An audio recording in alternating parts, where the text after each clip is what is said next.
life, wisdom, Psychetruth massage. Hello, and thank you for tuning in today. My name is Meera Hoffman, and today we're going to talk about some trigger point massage techniques that you can use to work on your partner or your friend. These are great for somebody that has neck tension or neck pain. Maybe they sit at a desk all day, or they're in the car a lot, or perhaps they have a skill or trade or craft that requires them to bend over a table. Any of those conditions or occupations would be greatly benefited by these techniques.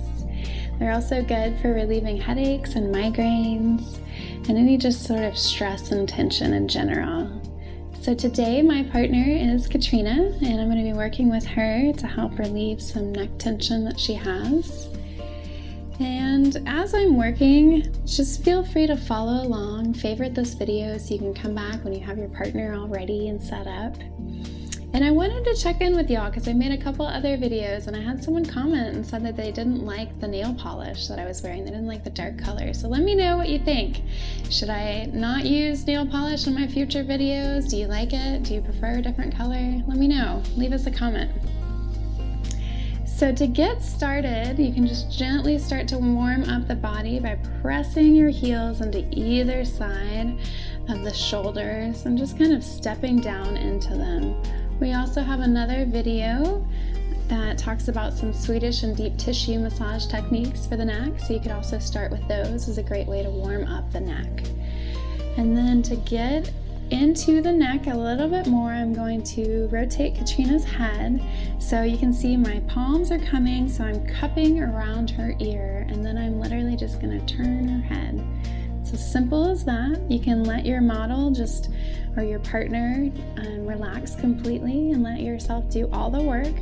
Feel free to adjust it a little bit so you can really relax that arm. You don't want to be like trying to hold up the head the whole time. That's not the point. If you're relaxed as a giver, you'll be creating a more relaxed environment for your partner. So, trigger point work is really specific work. So you're feeling around on the muscle body, looking for these spots of tension, and there's a whole map of different locations where trigger points are typically found. How you know when you're on a trigger point is a couple different things. Besides being able to feel a spot of tension, you'll also have the client let you know, does that feel exceptionally tender or sore? Does that feel like it's a spot that really needs to melt in? So I'm kind of just doing a little bit of exploration, and I'm feeling for myself areas that feel like they're especially tense or tight. Almost feels like there's a little knot or nodule there. So I'm kind of working right now, and Katrina, let me know, does that feel kind of tight and tender there? Yes. Okay. And so basically from here, it's just kind of like a pause. You're gonna melt in, which means that you slowly and gradually are starting to apply more and more pressure, but you don't want to do it to an extreme amount. So really what I'm feeling is, okay, there's a little bit of a tension. I'm going to meet it. I'm going to work at interface. So I'm going to melt in and apply pressure until I feel like the muscle is pushing back. And then I'm going to hang out for a little while. And as I notice that tension starts to dissipate, sometimes it feels like you're able to work a little bit deeper so you can apply more pressure. Maybe it feels like you need to adjust where you're touching, so maybe you'll rotate just ever so slightly to the right or to the left or up and down, and just kind of feel where that tension is coming from. So I kind of repositioned over here. Instead of applying a downward pressure towards the table, now I'm kind of applying a lateral pressure to the right side. And again, just melting into those spots. You can stay here for as long as you want, as long as it feels good. You can also apply a little bit of dynamic movement. So a little bit of circular movement if you'd like.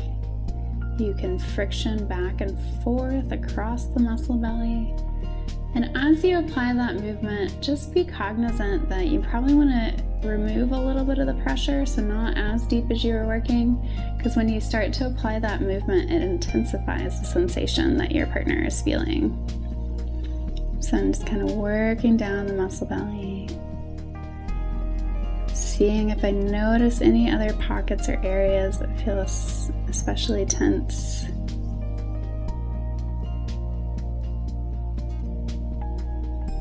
And you can always encourage your receiver to take some nice, deep, slow breaths. And this is a good way for them to suggest to their body that it's okay to relax. It's okay to unwind. And it's okay to surrender, letting the body really sink into the table, sink into your hands, really letting go of any tension.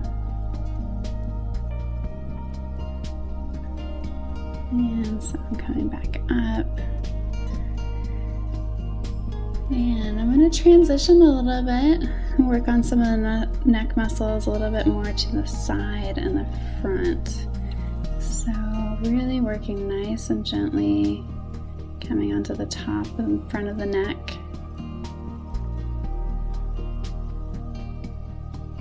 Can kind of feel a spot in here.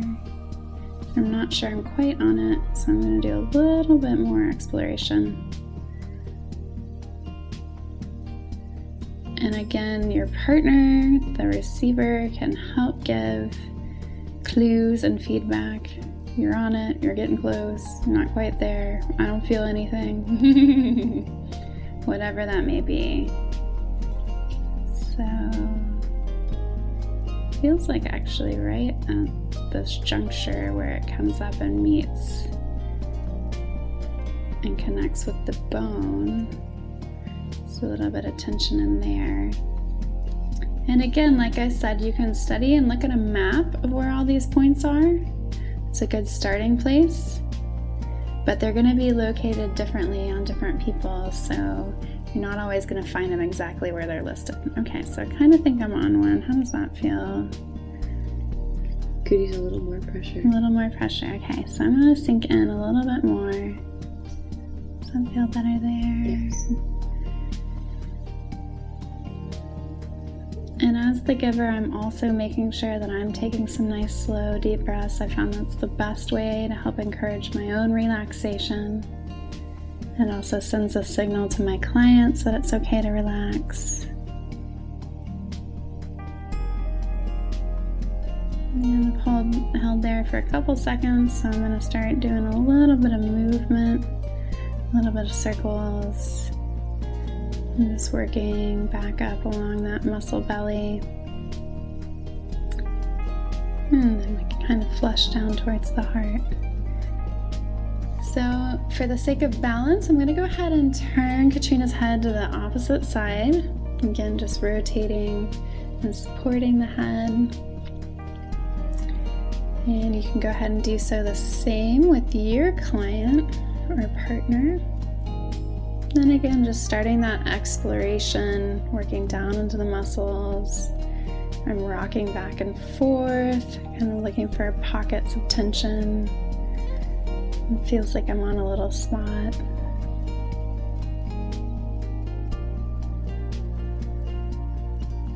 And as you do this more and more, especially if you're working with one person over time, you can really develop your sense of touch and connection with that person. Really understanding their body more. Some people tend to carry their tension more in one side than the other. You'll notice sometimes the right side can be more tense, or maybe it's the left side.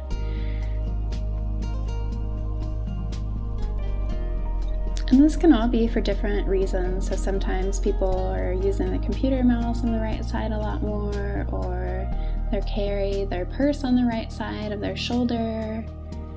Maybe it's how they hold the cell phone, on the phone. They tend to bend their head towards one side more than the other. I find all these kind of things really impact the health and position and tension of the neck. So again, moving on to another little spot.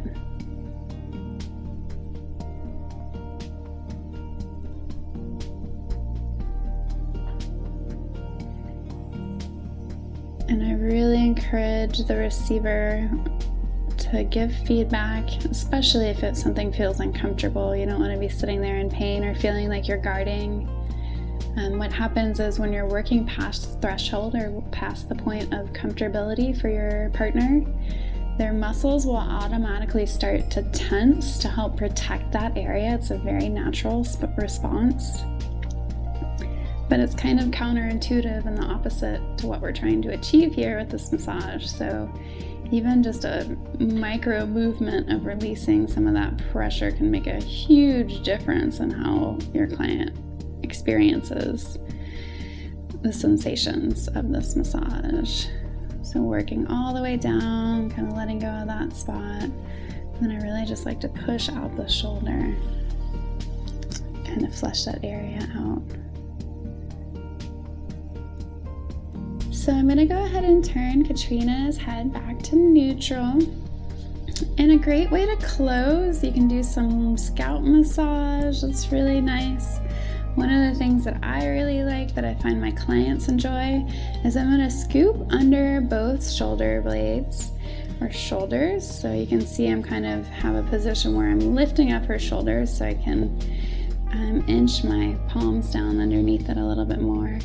And then it's called a wave. So I'm really just pushing up, letting the tension go, positioning up a little bit closer to the top of the head, lifting the spine and neck, and releasing, lifting again, and kind of just curling my fingers back towards the top of the table, top of the head, and walking all the way up till I reach the base of the occiput, which is the backmost bone of the skull. And you can kind of tuck underneath that and give it a little few circles. Feels really nice. And then we'll come out into some scalp massage and in. So thank you so much for watching this video and tuning in. If you liked it and want to watch it again, make sure you favorite it or give us a thumbs up if you really enjoyed it and liked it. Feel free to leave us a comment and let us know if you enjoyed the techniques or if you had any struggles trying to practice them at home, if you need some tips. And you can find out about more videos on the Psychetruth channel, so subscribe to our channel and let us help you empower yourself to find out more about health and wellness. And you can find out more about my personal practice at meerahoffman.com. Thank you and have a beautiful day.